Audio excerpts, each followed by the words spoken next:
La Sociedad Española de Radiodifusión presenta... Ser... ¡Viva la radio! Podcast. Siempre. Elves Taccioni era uno de nuestros personajes favoritos de The Good Wife y The Good Fight. Una de esas actrices invitadas roba escenas que ponía patas arriba sus capítulos. Ahora ya puede decir que tiene serie propia como peculiar investigadora y hemos hablado con Carrie Preston, la actriz en su paso a España, que ha presentado la serie que ya se puede ver en Movistar Plus. Además, hacemos repaso de los últimos estrenos y analizamos la serie documental Lucrecia, un crimen de odio, sobre el primer asesinato racista reconocido en España. El cine en la SER con Pepa Blanes.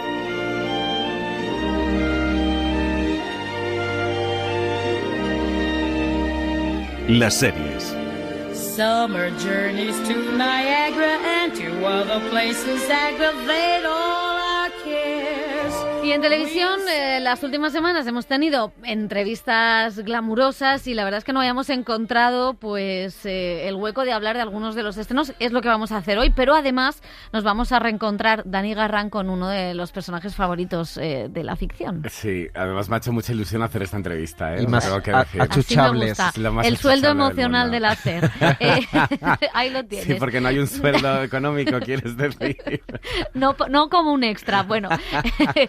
Es un personaje excéntrico, pero la verdad es que ella es resolutiva a partes iguales. Elves Taccioni fue la secundaria más querida de The Good Wife, y si ya por entonces pues nos hubieran anunciado que iba a tener su propia serie, lo cierto es que no nos hubiera extrañado. Pues no, porque se lo merecía, la verdad. La conocimos hace 15 años en The Good Wife, esa maravillosa serie legal protagonizada por Juliana Margulis, en la que interpretaba a una abogada tan despistada como perspicaz que robaba todas las escenas en las que salía. Los King, los creadores de la serie, también quisieron que apareciera como estrella invitada en The Good Fight, ese spin-off más político, capitaneado por Christine Baranski. Un total de 19 capítulos entre las dos series y un Emmy a Mejor Actriz de Reparto le han dado a lo que Elsbeth se merecía, su propia serie. En esta ocasión se convierte en investigadora de crímenes en Nueva York. Bandas de blanqueamiento dental. Yo revisaría su boca porque no conozco a nadie que se blanquee la boca poco antes de suicidarse. Y si tiene el diafragma puesto, es que estaba esperando a alguien con el que iba a acostarse. La actriz que Importantísimo, interpreta... Importantísimo. La actriz que interpreta a Elsbeth, Carrie Preston, pasó por Madrid hace unos días, donde ya anunció que comienza a rodarse la segunda temporada, que constará del doble de episodios, 20, y nos contaba lo emocionada que estaba con este proyecto. I love playing Elsbeth because she's so joyful. Me encanta interpretar a Elsbeth porque es muy alegre, positiva, curiosa y brillante. Me gusta cómo aborda las cosas de manera poco convencional, inusual. Es un regalo para mí porque también puedo vivir la vida así y pensar así me convierte en una persona más curiosa. Es interesante sacar al personaje del mundo legal y ponerlo en un mundo policial, como un pez fuera del agua. De esa manera puede utilizar todas las habilidades que tenía como abogada para tener éxito en este nuevo entorno. Esto hace que la serie parezca nueva. No es un spin-off de The Good Wife y The Good Fight. Es una serie nueva en sí misma. Espero que sea emocionante para el público, porque para mí es emocionante como actriz. Emocionante y mucho más estable. Decía la actriz que podía pasarse más de un año sin saber si iba a seguir interpretando al personaje, y con esta serie pues ya puede vivir más tranquila, y a la hora de indagar en Elsbeth ahora puede también aportarle muchos más matices. Cuando eres una estrella invitada, estás ahí para servir en la serie de otra persona, para ayudar a impulsar esa historia. Nunca estás en el centro de la trama, porque ese no es tu trabajo. Pero para esta serie podemos sacarla de ese papel secundario y ponerla justo en el medio para que se convierta en el plato principal. Ha sido genial, porque he aprendido mucho sobre el personaje. Hay una libertad que surge de poder relajarse, respirar, estar presente en el personaje en momentos más vulnerables, cosas que no vimos antes. Para mí es un regalo confiar en que el personaje seguirá sin que yo tenga que preguntarme si lo hará después de no haberla interpretado durante un año o más. Elsbeth, como decíamos, ahora es un procedimental policial en el que los espectadores sabemos desde el principio quién es el asesino. Es un poco Los misterios de Laura, también es un poco Se ha escrito un crimen. Referencias. Pero se parece a María ¿verdad? Pujalde. Hombre, claro. Pero de quien más bebe clave la serie es de Colombo. De hecho, los Kings se inspiraron en este personaje, refugiándose en la serie durante la pandemia, huyendo de otras pretensiones. Colombo fue un poquito antes de mi época. Lo conocía porque era un personaje muy famoso. Hace 14 años me dijeron por primera vez que querían que Elsbeth fuera como Colombo cuando trabajaba en casos legales. En aquel entonces vi un episodio antiguo de Colombo y pensé, vale, creo que lo que quieren es que la gente no va a verla venir, la van a subestimar. Y luego, 14 años después, cuando vinieron a mí con la idea de hacer una serie no legal, sino policial, querían que ella fuera realmente la Colombo de la serie. No estuvo solo inspirada en el personaje de Colombo, también se inspiraron en la estructura. Ves el crimen al principio, la audiencia participa y luego entra Elsbeth y su equipo para reconstruir lo que la audiencia ya sabe. No estaba segura de si esa estructura era demasiado anticuada para volver a ponerse de moda, pero resulta que a la gente le gusta eso. Eso nunca pasa de moda, siempre funcionan las series, al menos como entretenimiento. Carrie Preston tiene claro que una de las grandes virtudes de Elsbeth es ser menospreciada por los demás. Como muchas otras mujeres pasados los 40, se convierten en invisibles en su ámbito de trabajo. En este caso es una ventaja para poder solucionar los casos con los que se encuentra. Creo que Elsbeth representa a una mujer de una edad en la que empiezas a volverte un poco invisible. Nunca se ve a sí misma de esa manera, pero sí sabe que otras personas lo hacen y puede usar eso como una ventaja. Es muy consistente de quién es, pero sabe que a veces alguien la descartará y pensará, no tengo que preocuparme por ella. De esta manera consigue que digan algo que realmente desearían no haber dicho, o que hagan algo o que señalen algún detalle que ella utilizará para resolver el crimen. En cierto modo, es como un superpoder. Y si por algo se caracterizan Michelle y Robert King, los creadores en sus series, es por diseccionar la actualidad más inmediata. Aquí lo hemos comentado muchas veces. Han hablado sin miedo del Me Too, de la violencia policial, del racismo y de las políticas de Trump. Elsbeth, es verdad que es una serie mucho más amable, que no se mete en demasiados jardines, pero donde las clases sociales siguen representadas.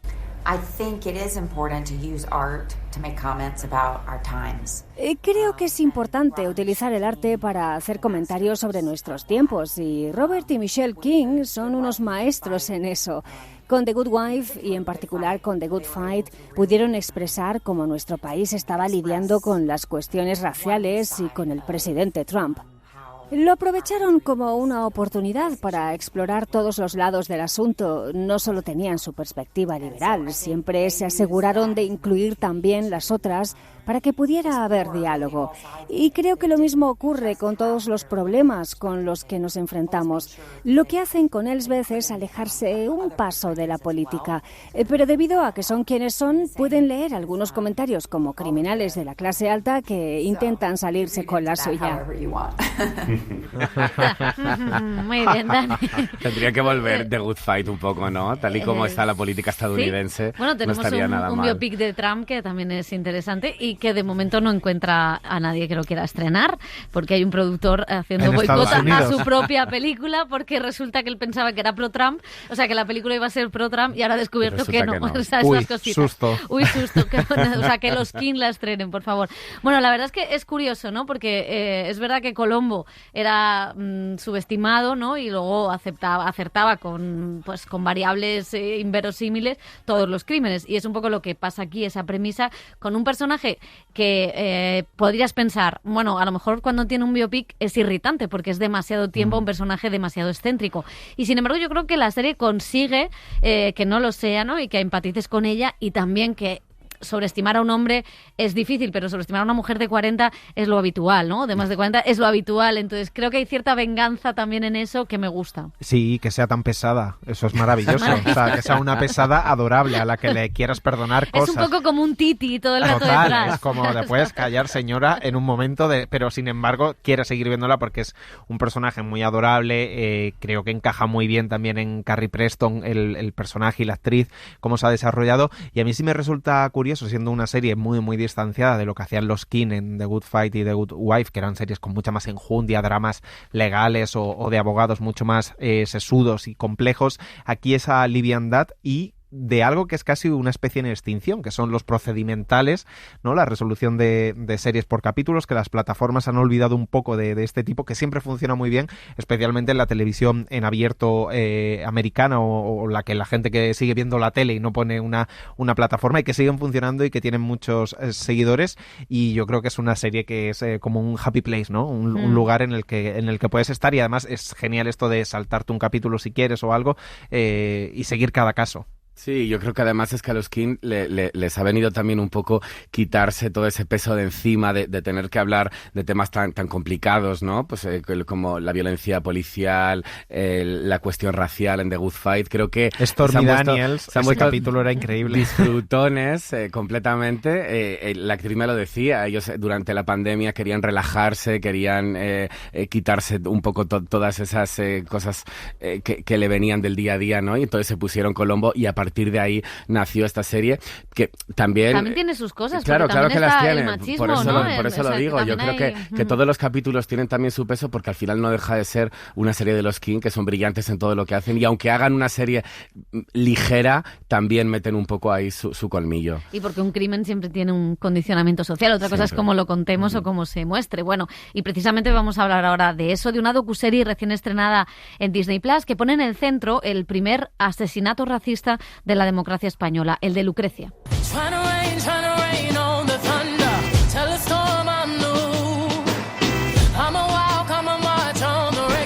Lucrecia, un crimen de odio, es el título, y cuenta el clima y el contexto que se vivía en España en 1992, con esa fachada de modernidad que acompañaba las Olimpiadas de Barcelona y la Expo de Sevilla.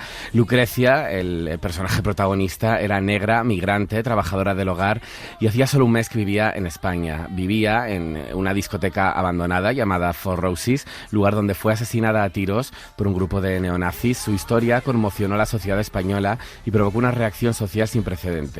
Lucrecia Pérez podía ser cualquiera de esas mujeres que emigraron a España. Mujeres solas, pobres. En este caso se llamaba Lucrecia, la que yo no conocía, pero se podía haber llamado de cualquier otra manera.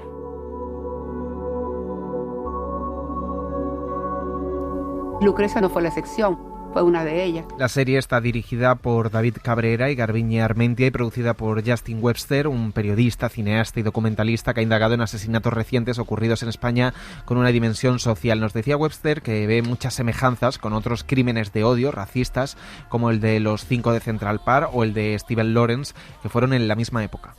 Y a mí me pareció inmediatamente que es como The Central Park 5 de los Estados Unidos, 1989, o Stephen Lawrence en Inglaterra, 1993.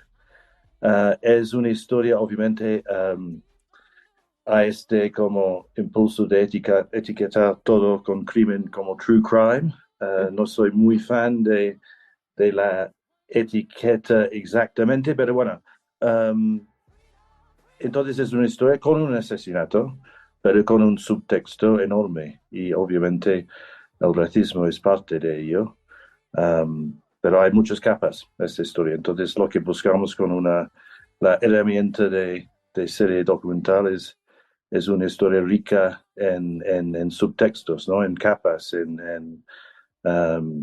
que podemos ver, sentir un poco cómo vivimos y qué importa. Aparte de todas las imágenes de archivo que contextualizan la época, los creadores cuentan con testimonios de amigos, conocidos y familiares de la víctima. Una de las dificultades es que apenas hay imágenes de Lucrecia, de forma que su experiencia y su figura se plasman con decenas de mujeres que pasaron las mismas dificultades. Pues yo creo que es un gran logro de David Cabrera y Garbiñe Armentia, que son nuestros directores, que han trabajado en otras producciones nuestras, y es que cómo utilizar esas imágenes de archivo increíbles que encontraron, que un camarógrafo que estaba dentro de la comunidad tenía, y hacer que esto representaba a Lucrecia. Y creo que no he visto esto esta técnica en otros documentales, pero pasa en los primeros 10-15 minutos del primer episodio que estas imágenes se convierten en representar. Entonces, cuando ves a una mujer de la comunidad, es Lucrecia. Lucrecia podría haber sido cualquiera de ellas. 3 décadas después, la historia de Lucrecia se convierte pues en un viaje, ¿no?, a las raíces del odio, profundizando en el germen de ese crimen. El productor Justin Wester recuerda pues el auge de los movimientos fascistas en esa época que se produjo en España y que pueden conectarse con los discursos de odio que hoy en día vemos a diario. Es una forma diferente de entender el poder y en esa historia que estamos haciendo en Bolivia, por ejemplo. Bueno, es que hay...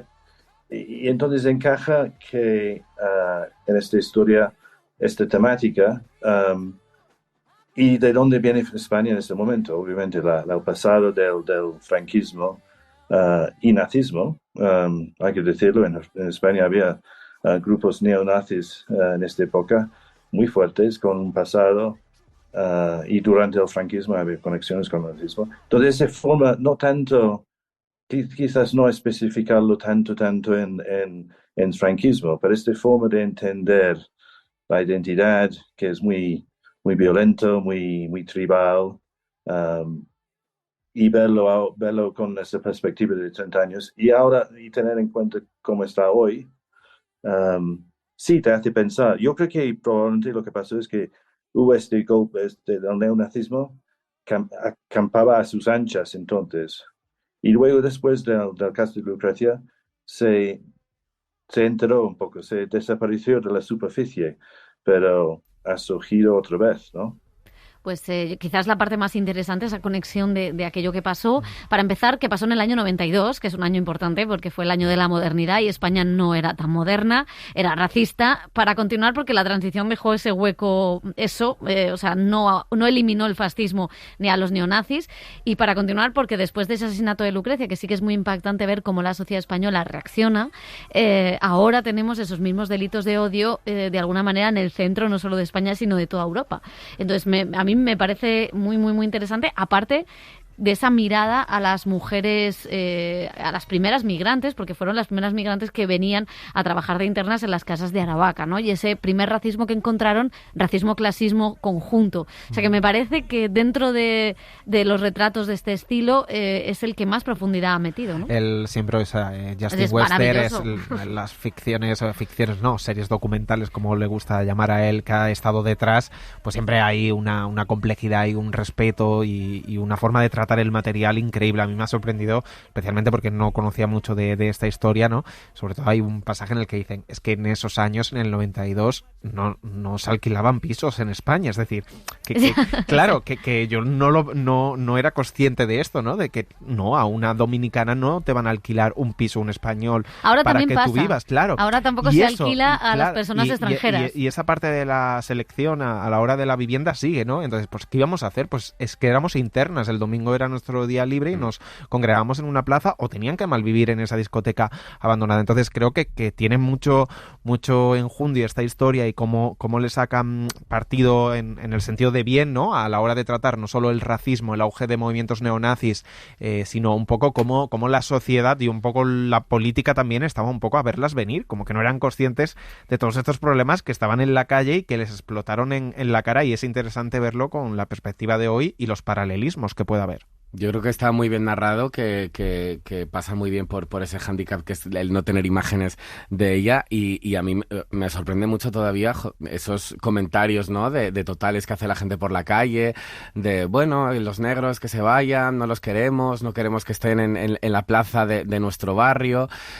Choca bastante verlo, y bueno, es verdad que fue en el 92, pero por desgracia yo creo que hoy en día siguen existiendo, ¿sabes? Y es verdad lo que decía José, llama la atención también ver cómo los políticos van un poco a rebufo de todo lo que pasa, se quitan responsabilidades, no sé, llama mucho la atención y pone los pelos de punta pensar que todavía seguimos en ese punto, o que hemos vuelto a ese punto, ¿no? Después de de tratar de lavarnos un poco las manchas del pasado, pero seguimos ahí. Claro, es que era muy heavy que después del crimen, pudieran publicar en revistas que editaban además dentro de la Complutense, esto lo cuenta Alfonso Gea, compañero de la SER que sale en el documental, que pudieran editar sus propias revistas, grupos neonazis y fascistas en un país que había vivido una dictadura y que había matado a la mitad de la población, y que podían publicar y reírse de ese crimen y de la asesinada. Es que era realmente muy fuerte, y que esté en libertad, por supuesto. Y el cinismo y la hipocresía, ¿no? De decir, me da miedo esta gente, o le temo cuando se reúnen en una plaza un domingo, pero no te dan miedo cuando vienen están 24 horas limpiando una casa. Entonces es como... Y bueno, creo que sirve también de espejo con el hoy, y para ver cómo hemos evolucionado. Y para defender los true crimes, ¿no? Porque creo que la etiqueta se ha denostado, y creo que hay series documentales que cuentan sucesos o casos, pero que tienen un contexto social que es importante, y un buen gusto a la hora de contarlo, que creo que eso es importante, ¿no? Frente a todas las barbaridades que puedan surgir. Claro. Bueno, pues vamos con otros estrenos de las últimas semanas que, como decíamos antes, se nos han ido quedando rezagados, pero que no podemos dejar de recomendar para quien ya esté de vacaciones, que gentuza. Vosotros no es nuestro caso.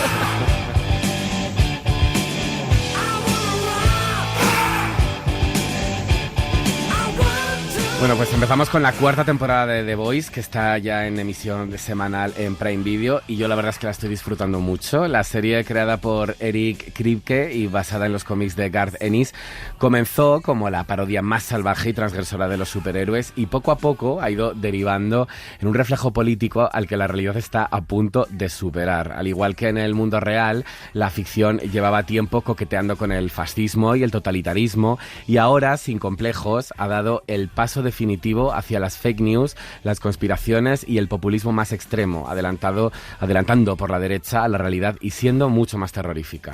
En las próximas 2 horas demostraré que Luz Estelar, junto con Oprah y Tom Hanks, han creado un servicio satánico de entrega a domicilio. Si pides un perrito caliente, te llega un niño. Un taco, una niña. Un combinado y te llega un niño obligado a someterse a cirugía trans. Y un refresco es un chute de adrenocromo. Todos sabemos que Oprah está en arresto domiciliario desde que se sentó con Harry y la cabrona antimonárquica de Meghan Markle.